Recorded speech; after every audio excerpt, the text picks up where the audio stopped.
Imagine this. One of the world's busiest airports completely shut down, flights canceled, passengers stranded, and chaos rippling across the globe. That's the scene unfolding right now at London's Heathrow Airport, and you won't believe what caused it. A single fire has brought a travel giant to its knees, and the fallout is massive.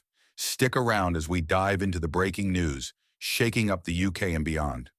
This is a story you won't want to miss. Here's the latest from March 21st, 2025. Heathrow Airport is closed until at least midnight tonight local time. The culprit? A raging fire that erupted late Thursday night at an electrical substation in Hayes, a suburb in West London. This wasn't just a small flicker, it's a blaze so intense that it knocked out power to the entire airport and left thousands of homes in the dark. Firefighters have been battling it through the night, with 150 residents evacuated from nearby properties.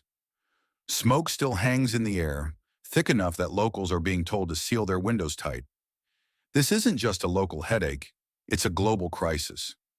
Let's break down the numbers because they're staggering. According to Flight Radar 24, over 1,300 flights scheduled to take off or land at Heathrow today are either canceled or diverted. That's impacting around 230,000 passengers, roughly the airport's daily average. Though Fridays like today are peak travel days, with people jetting off for weekend getaways or returning from work trips. Picture this. At the moment the closure was announced, 120 planes were already in the sky, bound for Heathrow. Those aircraft had to scramble. Some turned back to their starting points, others rerouted to nearby hubs like London Gatwick and Manchester. But it didn't stop there. Flights are landing as far afield as Paris, Frankfurt, and even Shannon on Ireland's west coast. A San Francisco Heathrow flight diverted to Washington, while an Air India plane from Mumbai circled back home. Another from Delhi, now sitting in Frankfurt. Heathrow isn't just any airport, it's a titan. Europe's busiest, and some say the world's second busiest after Dubai. It handled 83 million passengers in 2024 alone. That's 230,000 people every single day, relying on its 1,300 daily flights. A full-day shutdown here is almost unthinkable. Our business expert Nick Marsh puts it in perspective. Sure, airports close for a few hours sometimes, weather, strikes, whatever, but an entire day? At Heathrow? This is next-level disruption. Planes are in the wrong cities, crews are stranded far from their bases, and the chaos could stretch into next week. Airlines are in crisis mode, cobbling together solutions. British Airways, Heathrow's heavyweight, is begging passengers, stay away from the airport until we say otherwise. They're shuffling flights to Gatwick and Manchester where they can, but it's a logistical nightmare. Air India's Heathrow routes are toast.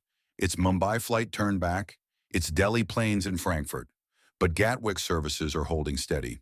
Speaking of Gatwick, they're stepping up big time, welcoming diverted flights from Singapore, Lagos, Cape Town, and Doha. U.S. carriers aren't immune either. Some planes are doubling back mid-Atlantic.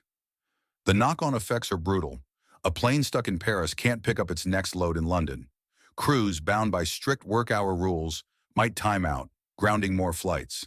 Cancellations and delays are stacking up fast. The financial toll? It's going to be a whopper.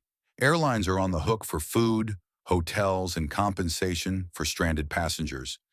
Think thousands of people suddenly needing beds in cities they didn't plan to visit. But here's the twist.